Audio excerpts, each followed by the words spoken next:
Live from ABC7, this is Eyewitness News at 7 p.m. on LA56. One coastal part of Southern California could be at a higher risk for a tsunami than previously thought. A look at the alarming new research. A massive street racing bust on the streets of South LA. It's an ABC News exclusive. And the latest on the search for a missing sea lion pup snatched from a local beach. Good evening, I'm Ellen Leva in for Colleen Sullivan. I'm David Ona. This is Eyewitness News on LA56, LA's only live local newscast at 7 p.m. And a fault line running underneath a portion of Southern California may be more dangerous than experts first believed. Officials now say it could produce stronger shaking, even a significant tsunami. We're talking about the Pitas Point Fault, which runs from underneath the Pacific Ocean through Ventura. Eyewitness News reporter Sid Garcia has new details. The fault line that runs underneath downtown Ventura from the ocean, according to the study, has the potential to trigger a catastrophic earthquake. The powerful tremor would be felt from Santa Barbara all the way down to Southern California. According to the U.S. Geological Survey, the Ventura fault line is connected to other fault lines in L.A. and San Bernardino. The chain reaction would trigger violent shaking and could trigger a tsunami to hit the coast. If the offshore section of the fault did rupture and cause enough displacement of the ground surface or possibly landsliding associated with that, you could have tsunamis that are generated both that could be somewhat small and just affect the local area, or could actually propagate out into the rest of the basin. Tim McCarthy has an office here. He says he and his partners already know what they'll do if a major quake hits here. They're talking about tsunami. The first thing you do is you head for the hills. You don't spend 1 minute in the area. So you just get a hold of your loved ones and get to high ground immediately. I'll literally run for the hills. I'm going to run screaming like a little girl. That's what I'm going to do. That's my plan. The Ventura County Sheriff's Department has plans to safely evacuate people away from the shoreline. In fact, the county has in place a system that sends emergency messages to all cell phones warning of the tsunami threat with instructions on what to do. If anything, the study has people talking about earthquake and tsunami preparedness. I think that everyone has a little bit of a game plan, but not a game plan if something large were to come and hit Santa Barbara. I mean, I don't think as a community we're prepared for things like tsunamis. Obviously, we're prepared for earthquakes, but not so much tsunamis. And this from the fire marshal here in the city of Ventura. In case we have to deal with a natural disaster or even a fire, things along that line, he says don't get on your phone and make phone calls. If you need to get a hold of somebody like family, the best way to do it, send a text. In Ventura, Sid Garcia, ABC7 Eyewitness News. Man leads authorities on a pursuit from San Diego all the way to Baker. The hours-long pursuit of a stolen car from San Diego up the 15 freeway came to an end just about 4:30 this evening. Pursuit ended when the driver pulled over in Baker. Suspect, who's been identified as Charles Williams, was in a stolen BMW and going at speeds of more than 100 miles an hour. Williams was taken into custody and will face several charges. No injuries were reported. At arrest this afternoon in connection with online threats that triggered increased security at 3 Inland Empire high schools. 18-year-old Andrew Riccardi was arrested at Altaloma High School after an online posting showing him holding what appeared to be a real gun. He was arrested in front of classmates and said they were replica guns. Also at Altaloma, deputies have determined another threatening tweet was the result of two girls who argued last week. Deputies issued a warning to the girls. Extra security was added to Los Osos and Etowanda high schools, which were mentioned in that tweet. The ABC crews rode along with the California Highway Patrol as officers broke up rings of suspected illegal street racing overnight. It involved hundreds of cars and mobs of people, and ABC's Brandy Hitt was there and has dramatic video of the sting operation. Chaos on the streets south of Los Angeles. They're right there. ABC News on an exclusive ride-along with undercover officers overnight as they hunt down potentially reckless riders spinning out of control. In what are known as sideshows, illegal mob scenes and street races like these that have turned into a showdown with police. Is street racing ramping up? Yes, we believe so. They think it's us versus them mentality. In February, cameras captured this deadly street race in Los Angeles. Watch the Mustang on the left swerve into a crowd, killing 2 people. Street racers also shut down LA's busy 105 freeway in December. Scenes like these now becoming all too familiar from Oakland to Southern California. Hopefully we can curb some of this behavior. More than 100 LA County deputies and CHP officers flooded streets Sunday evening, boxing in this swarm of more than 200 cars. At least 10 people arrested on a variety of charges, including street racing. Hundreds of others given misdemeanor citations. Some people are going to say, okay, maybe this is a little overboard. Well, anytime a person gets killed as a result of something like this, we're going to do everything we can to crush this type of criminal activity. Officers believe this battle to control the roads here in California is just beginning. They expect it to get worse during summer break and are planning more large police responses like this one. Brandy at ABC News, Los Angeles. Suspensions are being handed down in connection with the death of a Baltimore man who was severely injured during an encounter with police. We're also seeing disturbing cell phone video of last week's incident shot by a bystander. It shows Baltimore police officers dragging a screaming Freddie Gray to a police van. Gray died yesterday, 1 week after this took place. His spine was nearly severed in the incident. An injury officials indicate led to his death. Tell the truth and stop the lies. Freddie Gray didn't have to die. Dozens of activists are now demanding justice for Gray's death. Officers involved have been suspended. Baltimore's police commissioner says the department will guarantee accountability but not rush to judgment. Yet another person has been arrested for trying to scale a fence at the White House. This time the Secret Service says Jerome Hunt of Hayward, California, tried to get over the fence late last night. He was immediately arrested and faces the charge of unlawful entry. Last September, a man with a knife did jump the fence and got inside the White House before being stopped. That was the sixth time someone went over the fence last year alone. And 6 men, 2 of whom were arrested in Southern California, were in federal court today accused of trying to join ISIS. The Somali-American men ranging in age from 19 to 21 reportedly recruited each other in Minnesota. The FBI says one of their friends managed to slip into Syria, where he is a master recruiter, and helped the 6 men try to arrange travel to the Middle East to join the terror group. They were not confused young men. They were not easily influenced. These are focused men who are intent on joining a terrorist organization by any means possible. The FBI monitored the group for 10 months before making the arrests in San Diego and Minneapolis. They say they were able to track the group because one of the members became an informant. Weather experts got some bad news about the drought in Irvine today. Researchers, students, and state officials gathered at UC Irvine today to discuss the causes and possible solutions for the state's historic drought. Experts say we are seeing historic low levels for snowpack and reservoirs, something that's a significant effect on the state's groundwater. The state of things is pretty bad, probably worse than people realize, because when you look at the combination of all the water, the snow and the groundwater, actually California has been losing water in the whole time that we've been measuring it by satellite, which goes back to 2002. The situation is quite severe. He goes on to say groundwater is like a big bank account, that we need to use it carefully. All experts agree that conservation is key. Well, there is some bright news, at least when it comes to the weather. There's a chance of some rain, and Jonathan Novak joins us for that. Hi, Jonathan. Bright news with some dark skies, we hope. Some rain chances, that's right, David, in the forecast. Looking out from today, that's our Angeles National Forest time-lapse showing some clouds. And you know, if we had the snowpack out there, by the way, then that would help with the groundwater supply. It all sort of interconnected here in the state. And so if they get it up north, it helps everybody. Right now, Live Mega Doppler 7000 HD, we are dry, but we are going to try to put some green on that screen as we head into the next 48 hours or so. For the meantime, tonight, we're going to bring the low clouds back overnight. The coast, 59 right now in Santa Monica. A nice mild 62 in LA, where temperatures struggle to get into the lower 70s, so a little cooler today. We're going to add the clouds. We're going to add the rain chances in the 7-day forecast. I'll detail that coming up in a few minutes. Thank you, Jonathan. Getting down to PCH from Santa Monica just got a lot harder. The California Incline was shut down today and will stay that way until March of next year. Crews are rebuilding the roadway connecting Ocean Avenue with Pacific Coast Highway. Residents say this will create more traffic delays in an already congested area, but officials say they have detours going through Momot Ajico Way and Lincoln Boulevard to help curb some of the traffic. We know Expo's been in town for a while, and the Colorado Esplanade is happening at the same time, and our traffic plan takes that into account.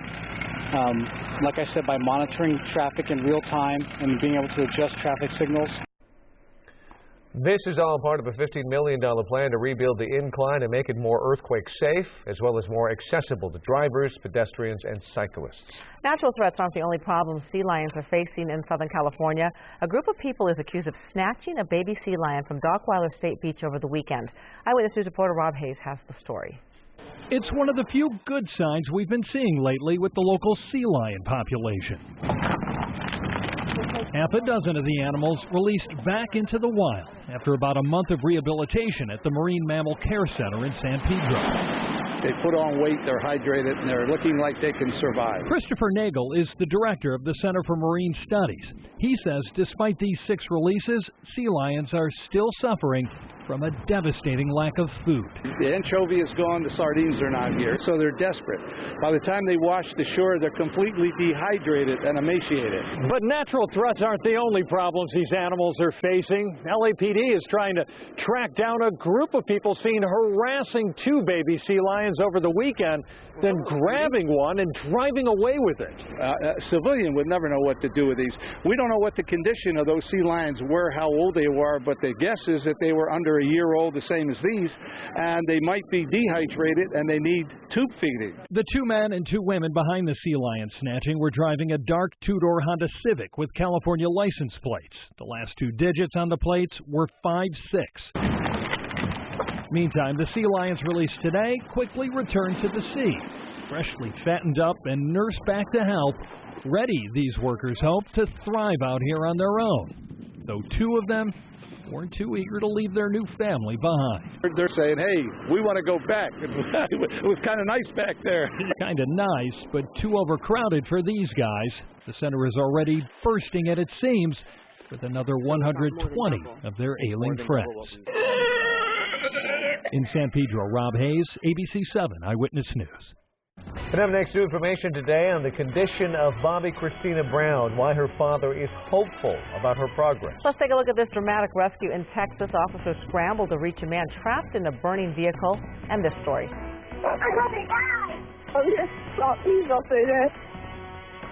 A 13-year-old boy makes a desperate call for help when his home catches fire. Why he's being hailed as a hero. And why plenty of Target shoppers are incensed after a frantic free-for-all this weekend, what they were trying to get their hands on.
Come on, man! on, man. Come on, stay with him. Come on. Stay with him. Hang on, man. Two Texas police officers saved a man from a burning vehicle. It was all caught on dash cam video. Officers Nielsen and Soto responded to a vehicle that had crashed and caught fire early yesterday morning. The driver, Hector Valles, was inside unconscious, his clothing on fire. Without wasting time, the officers pulled Valles from the vehicle and dragged him to safety.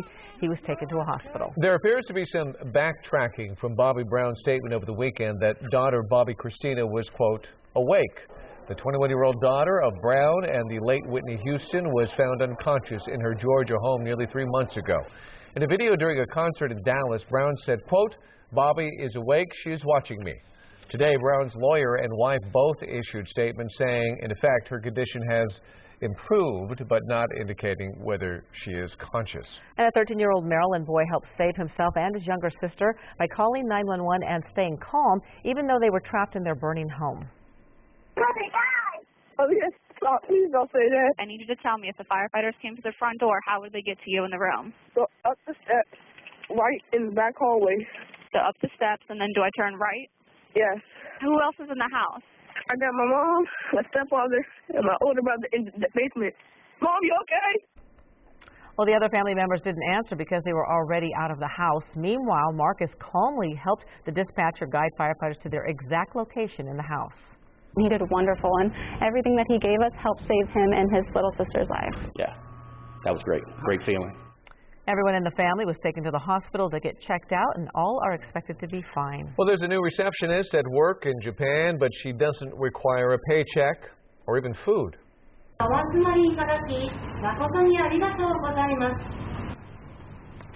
Huh, that's Aiko, a lifelike android robot behind the desk at a major Tokyo department store. She's starting off as a receptionist greeting customers and then will soon become a guide offering directions.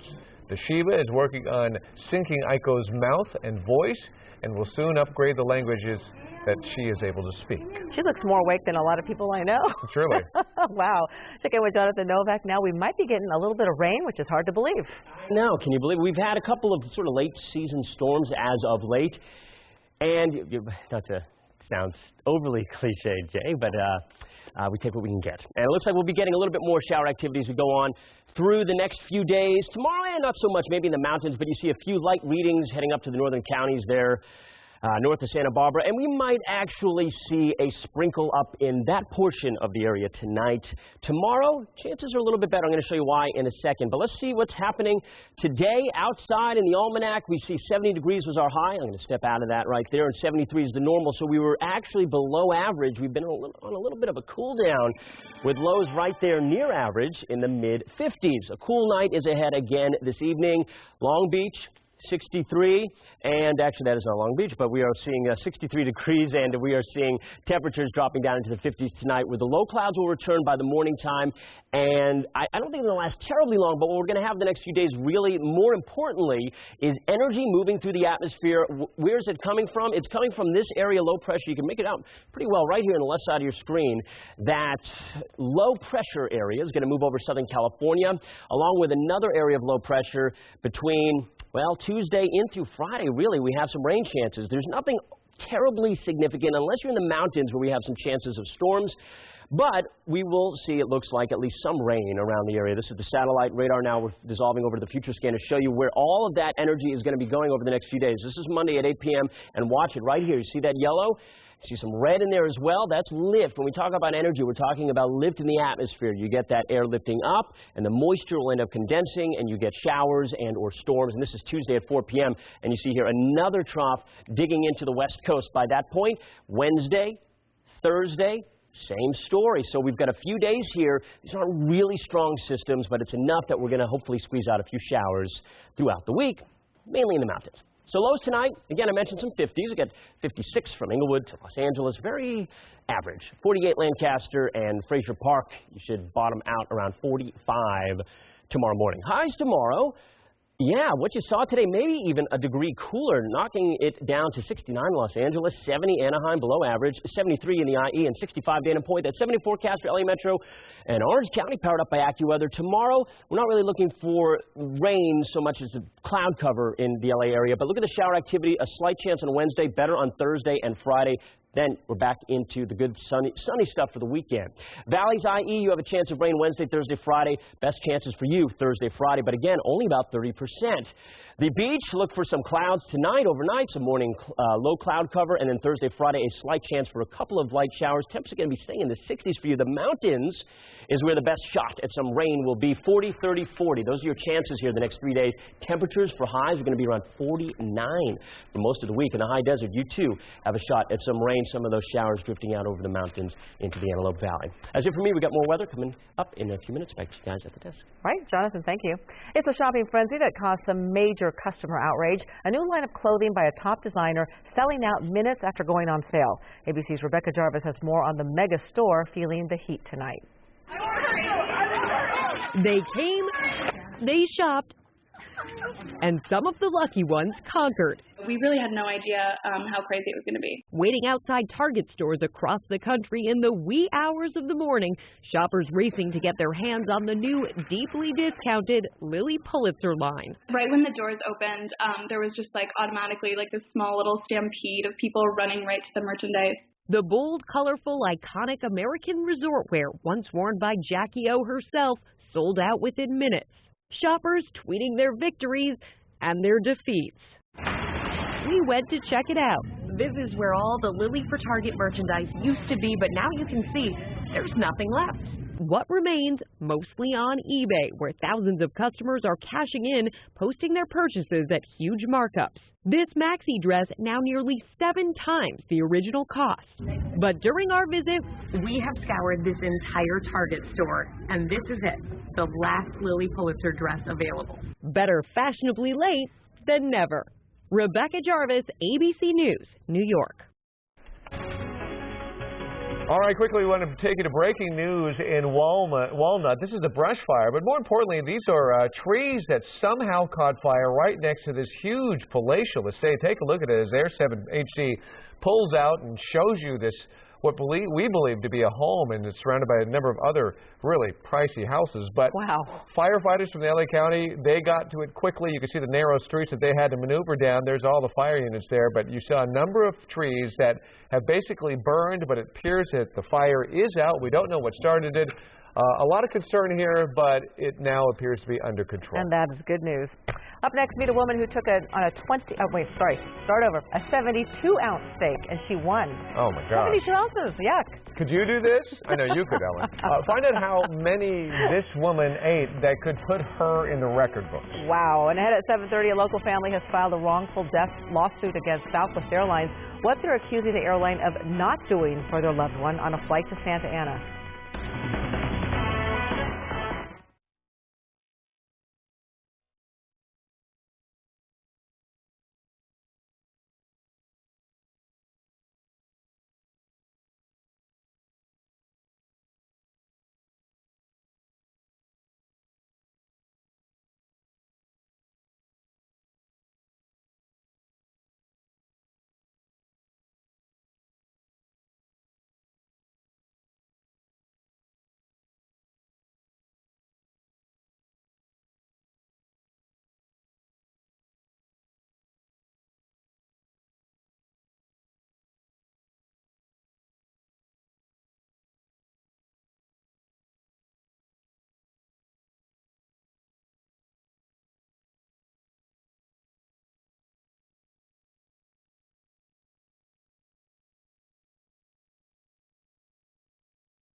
Two bright spots on the dwarf planet Ceres are coming back into view, courtesy of these images from NASA Dawn spacecraft.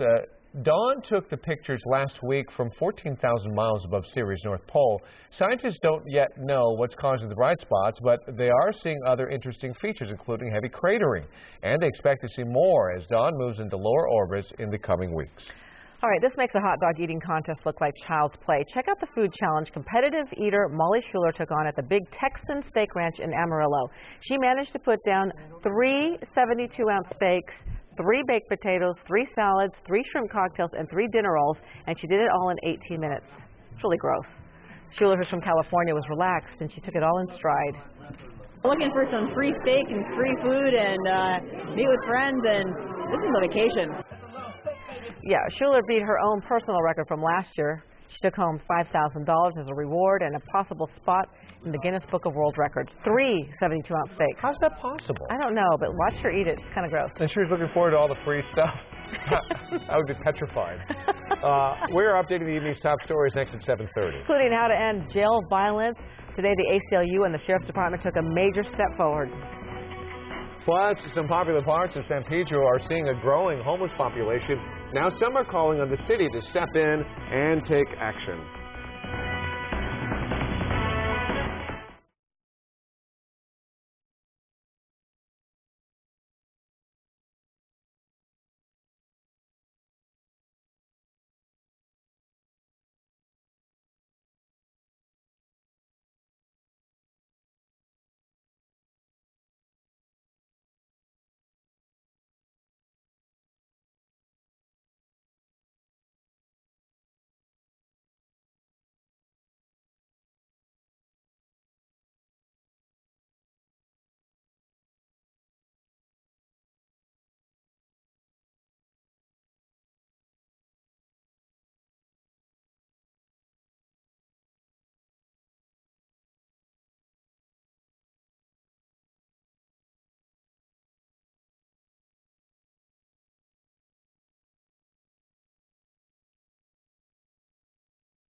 Live from ABC7, this is Eyewitness News at 7:30 p.m.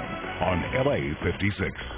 Top story at 7:30, a fault line running underneath a portion of Southern California may be more dangerous than experts first believed. I'm David Ono. I'm Ellen Leyva in for Colleen Sullivan. This is Eyewitness News on LA56, LA's only live local newscast at 7:30 p.m. Officials say the Peters Point Fault, which runs from underneath the Pacific Ocean through Ventura, could produce stronger shaking, even a significant tsunami. The Ventura County Sheriff's Department says they do have a plan to safely evacuate people away from the shoreline. They also have an emergency response system that sends messages to all cell phones warning of the tsunami threat with instructions on what to do. For the first time, we are seeing disturbing cell phone videos showing Baltimore police officers dragging a screaming Freddie Gray to a police van. Gray died yesterday, 1 week after this took place. His spine was nearly severed in the incident, an injury officials indicate led to his death. Some police suspensions are now being handed down. Baltimore's police commissioner says the department will guarantee accountability but not rush to judgment. A lawsuit over complaints of deputies beating inmates in LA County jails has reached a final settlement. As Eyewitness News reporter Miriam Hernandez tells us, it has already brought about some reforms and will likely bring more. How do jail inmates get injuries like this? Michael Holguin says his clash with deputies began with his request for a shower. I was hitting the flag to the head with a flashlight multiple times. I had 8 staples in the middle of my head, 6 stitches over my right eye. The ACLU says Holguin's case was one of 70 shocking complaints that spurred the call for jail reforms. Today, a federal judge finalized a class action settlement based on other cases.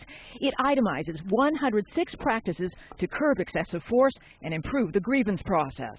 Sometimes force has to be used, but it's not okay for the Sheriff's Department to basically say force was used, it was reasonable, done deal. And that was what was happening. We had sloppy investigations not designed to get at the truth. 3 expert monitors will be watching. Chief of the Custody Division says many reforms are already in place. The department now getting valuable advice. They have some great ideas on how to get into better force prevention, how to get into better force management, how to track force better. And then they also have a great view with respect to grievances and how we track grievances and how we should have a better system. Reforms come with $77 million from the county to pay for additional training and overtime. Yet it could save millions in potential lawsuits. The ACLU says out of the 70 complaints registered, there were 3 indictments involving 10 deputies. 3 will face trial later this year. As for the inmates, Well, they're telling us the atmosphere in the jails is very different, that they don't feel the same level of threat. I'm happy. You know, if it doesn't happen to anybody else, great. Even if it's just one person that doesn't get hurt, it's a great thing. Miriam Hernandez, ABC7 Eyewitness News. Crime victims and their families rallied in Sacramento today, pushing for a package of bills to increase victims' rights. Many of them shared their stories. The Avila family, for instance, who we reported on last month, has been fighting the release of a book written by a woman who killed their loved one. And another story we have covered, Gary Efron's parents were murdered nearly 40 years ago. Their killer was recently granted parole. He was given life imprisonment. That should mean life. And where a crime is as brutal as this one was, I mean, he smashed my parents' skull. Efron has appealed to the governor to block the release of his parents' killer. One of the proposed bills would increase victims' rights during the parole process. Amber Alert has been canceled for a missing boy in Northern California. 8-year-old Brock Guzman was found safe this morning, sleeping in the backseat of a car in Fairfield. His father put him in the idling car and went inside the house to get some things. When he came back, the car and the boy were gone. Residents spotted the stolen car parked a couple miles away and called police. Officers found Guzman inside the car. He was not hurt. Investigators say it appears the car thief didn't know the child was in the back seat, and the suspect is still on the loose. Former Loomis armored truck driver has pleaded guilty to helping steal $1 million in cash. The money was part of a shipment he was transporting for Bank of America in Los Angeles last year. Cesar Yanez pleaded guilty to larceny and conspiracy charges. He was ordered to return to court August 10th. Yanez is expected to be sentenced to 4.5 years in federal prison and make restitution of $970,000. Orange County woman files a wrongful death lawsuit against Southwest Airlines after her husband dies on board a plane. Eyewitness News reporter Amy Powell has more on the accusations and the response from the airline. Richard Ilchizin died a day after he was found unconscious in a bathroom on a Southwest Airlines flight from Oakland to Orange County. An autopsy determined he had suffered a blood clot. Ilchizin's wife, Kelly, believes his death could have been prevented. My husband was left in the bathroom, in the lavatory. He was abandoned, and they did nothing. Kelly has filed a wrongful death lawsuit against Southwest Airlines. The suit says the 46-year-old husband and father was on Flight 4640 last September when he went to the bathroom shortly before the plane was due to land in apparent distress. Flight attendants heard him groaning and crying. At some point, the suit claims they opened the bathroom door but then quickly closed it, treating Ilchizen as an unruly passenger. Kelly is also a Southwest flight attendant. How I was taught, the first thing you do is you call for any medical personnel on the aircraft. You call. I mean, you do something. You just don't call the cops. Orange County Sheriff's Department officers boarded the plane when it landed after being told by the crew that a passenger had barricaded himself in the bathroom. Other passengers were taken off the plane, a process that took about a half hour before authorities opened the bathroom door and found Ilchizen unconscious. What they did is they basically dropped the ball. They tried to pass it off to cops who arrived too late, not medically trained, and they had to call medical people. In a statement, Southwest Airlines says it appears to have been an unfortunate medical event that we believe our flight attendants handled appropriately and professionally. Reports indicate that our crew attempted to reach the customer in an effort to provide assistance. Ilchizen believes if paramedics had been called to meet the aircraft, her husband would have survived. The lawsuit seeks financial damages. Amy Powell, ABC7 Eyewitness News. The late Reverend Robert Schuler was remembered and honored today in front of the cathedral in Garden Grove he founded. Funeral services for Reverend Schuler were held this morning. Loved ones and hundreds of friends and followers gathered in the Christ Cathedral Plaza. They prayed, sang, and told stories about the charismatic preacher, invoking the same inspirational messages that made him so beloved for decades. This is not a day about simply burying a dreamer. This is a day about resurrecting forgotten hopes, birthing new dreams, and believing in the God that believes in you. His son, Robert A. Schuler, also spoke about their many fishing trips together. Reverend Schuler passed away earlier this month from esophageal cancer at the age of 88. Tent City of Sorts has popped up in San Pedro. Several homeless people have moved into the neighborhood, but some members of the community want them to go. Eyewitness News reporter Leo Starworth explains how they ended up there. You are looking at a growing homeless camp at 8th and Palos Verdes streets near the popular waterfront in San Pedro. Residents aren't the only ones complaining, so is Richard Castle, who's been homeless for years. Who wants to see this? I wouldn't want to see that. I don't want to see it myself, and I'm in it.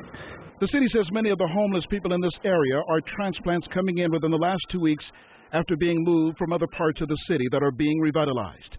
They say others are camping here from outside of the city. Residents like Martin Wright are outraged. It makes the neighborhood look bad. The majority of them don't take care of themselves. We're experiencing an uptick in our downtown San Pedro area. So what do we do moving forward? We will continue to keep these locations, these areas clean. This is a public safety issue. It's a public health issue. Some people who've been homeless on the streets of San Pedro for a very long time say as the encampments continue to grow, it's looking more like the ones in L.A. I'm feeling like I'm in L.A. on Skid Row. Councilman Joe Buscaino says the city will provide anyone who wants to get off the streets services to help them do just that. But he adds the homeless camp will be removed from the downtown area sooner than later. Once you become homeless, it's not against the law, but they treat you as such. Like, you got to keep it moving. And if that's the case, then, there should be someplace for us. In San Pedro, Leo Starworth, ABC7 Eyewitness News. Up next, is your pet making you sick? What you need to look out for. A protest today from Walmart workers over the recent closure of stores, while the company says the plumbing is to blame. All right, not a bad day today. It was cooler, but we've got rain in the forecast. We're talking showers and storms in your 7 days. Stick around.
Protests today over the closure of 5 Walmart stores, one of them in Southern California. Employees call it an attack on their union.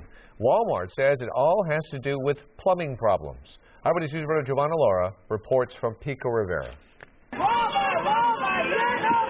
Hundreds of demonstrators marched outside the now-closed Walmart in Pico Rivera, accusing the retailer of illegally firing hundreds of workers. The group filing an injunction with the National Labor Relations Board today, calling for workers to be reinstated. Shame on Walmart! Employees say without any warning, they were told last Monday the Pico Rivera store and 4 more in other states would be closing for 6 months to a year due to plumbing issues. In all, 2,200 workers lost jobs, 530 of them at the Pico Rivera store. It's not only 530 associates, it's 530 families. It's a community that depended on this store. Walmart released a statement this afternoon in response to the injunction, saying, quote, "As we have said all along, these stores were closed temporarily so we could fix the ongoing plumbing issues, and it would be unfortunate if this outside group attempts to slow this process down for our associates and customers." According to employees, workers were told some people would be reassigned, but no one was guaranteed a job. We want our jobs back, Walmart. 36-year-old Venancy Luna, a deli manager for 8 years at the store, says Walmart's move is retaliation against employees who were demanding higher wages and better working conditions. Walmart is the biggest retailer in the world. This is not a plumbing problem. This is a union-busting problem. And a very personal problem for Luna, who says she's the only source of financial support for herself and her parents, who are both sick. I actually just broke the news to my father yesterday night, and he was actually crying.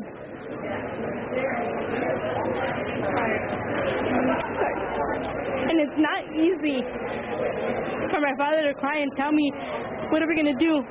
In Pico Rivera, Giovanna Lara, ABC7 Eyewitness News. Today, a Walmart representative told Eyewitness News the workers are still technically employed by the company and will receive regular pay for the next 60 days, and they are eligible to be transferred to another store. Pet ownership has health benefits, but a new study suggests they may carry infections that can be potentially dangerous to certain members of the family.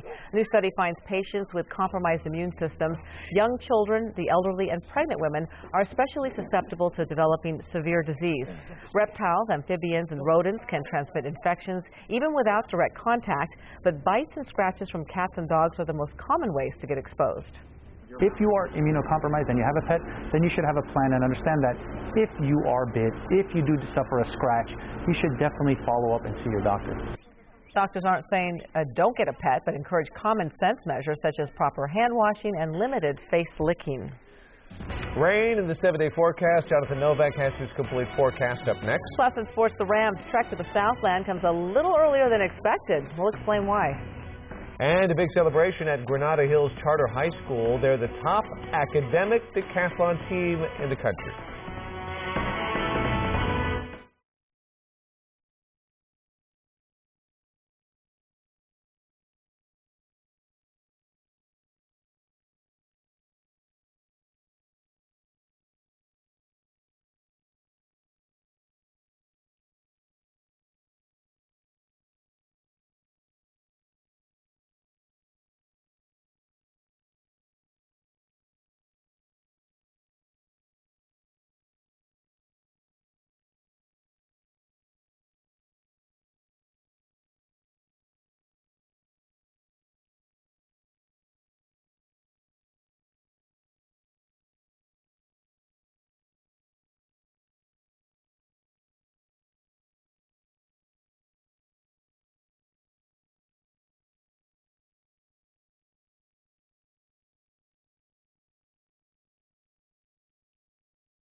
Federal government is proposing taking most humpback whales off the endangered species list after 45 years.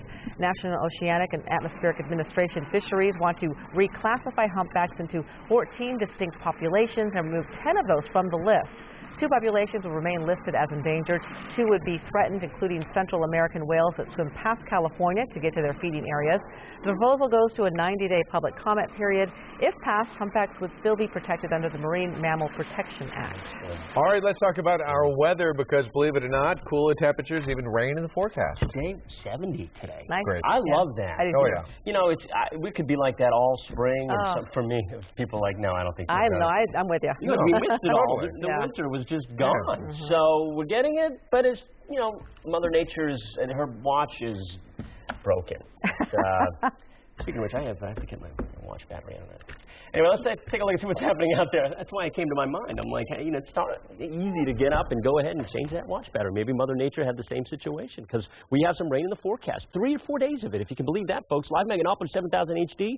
Well, there's a little bit of a reading showing up there, up top, west of Fraser Park now.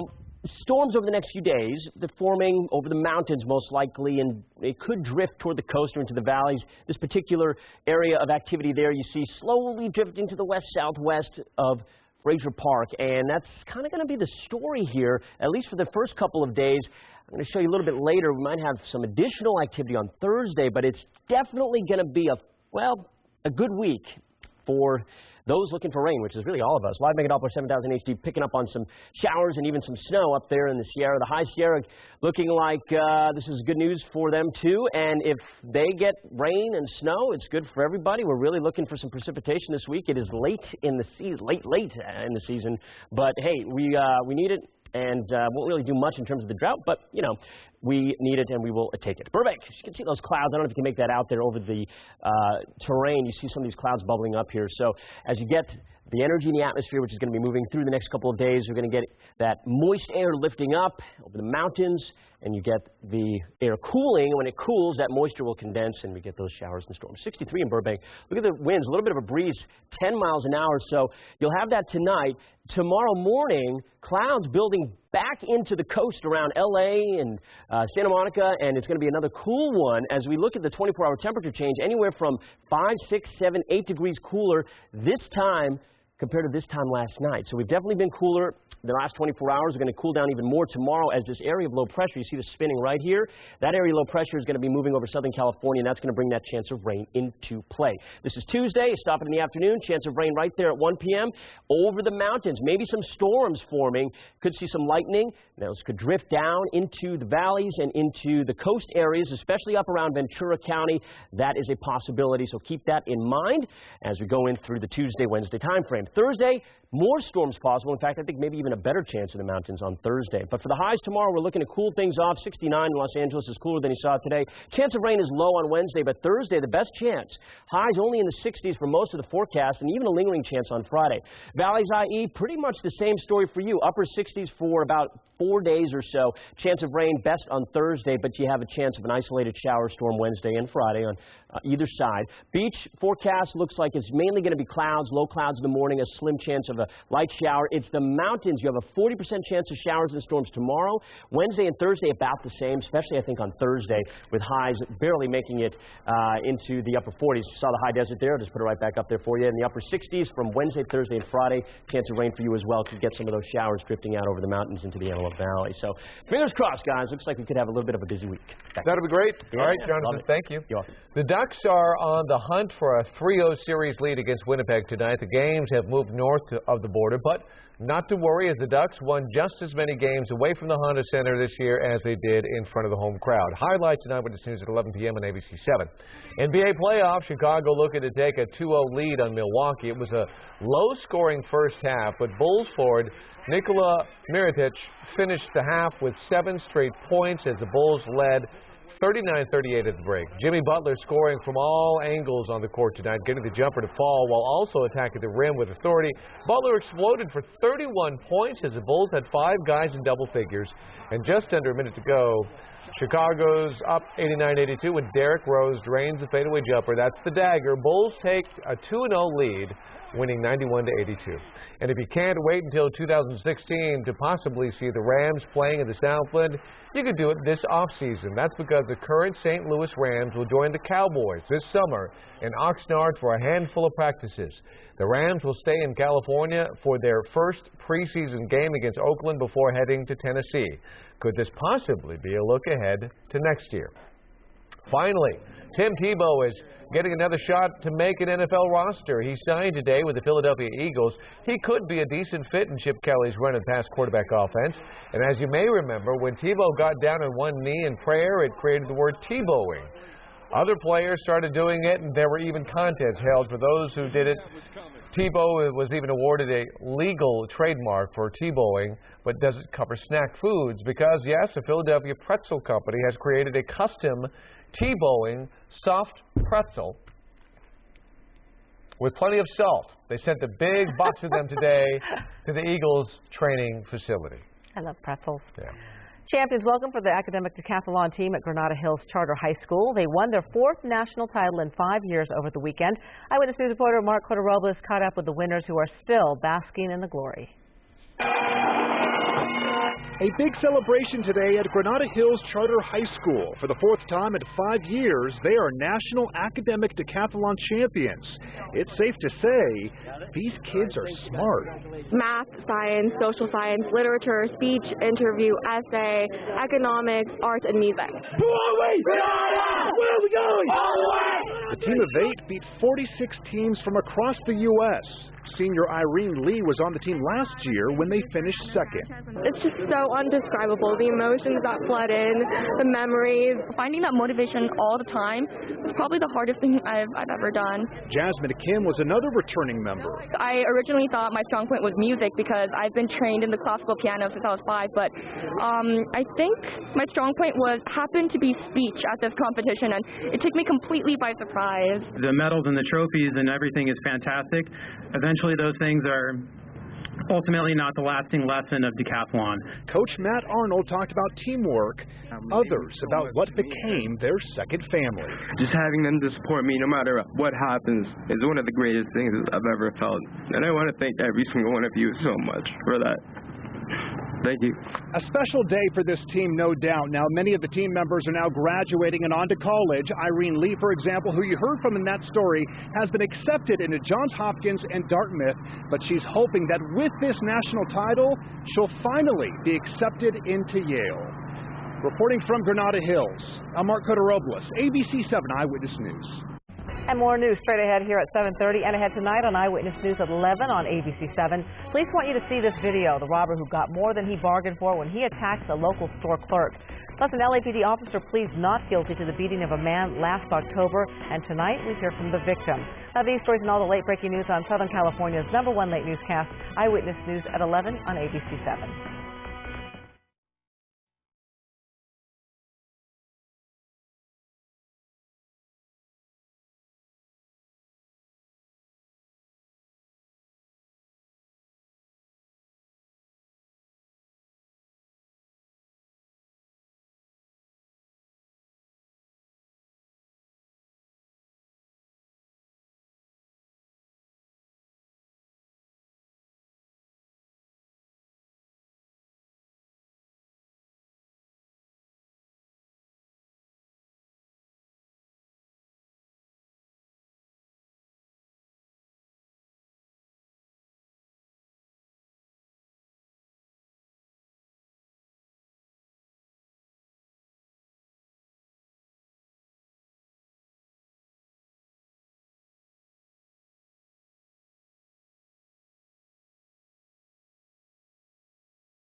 A donation today in Los Angeles will help people hundreds of miles away in another country. Los Bomberos, a nonprofit organization associated with the Latino LAFD firefighters and Playa Venice Sunrise Rotary Club, donated a surplus ambulance to the Chapala Fire Department.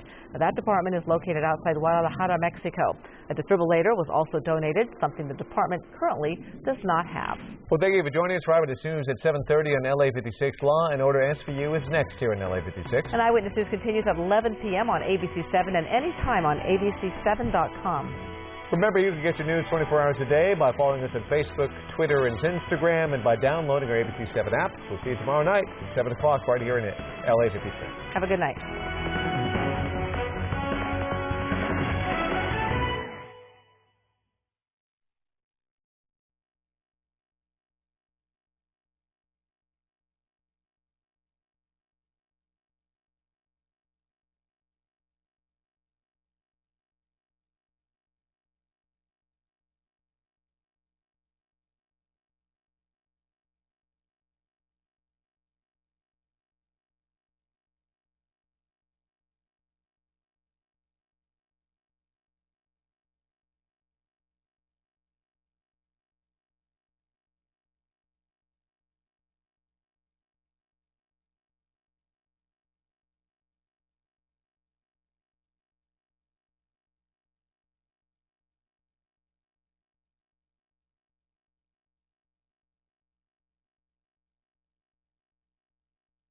This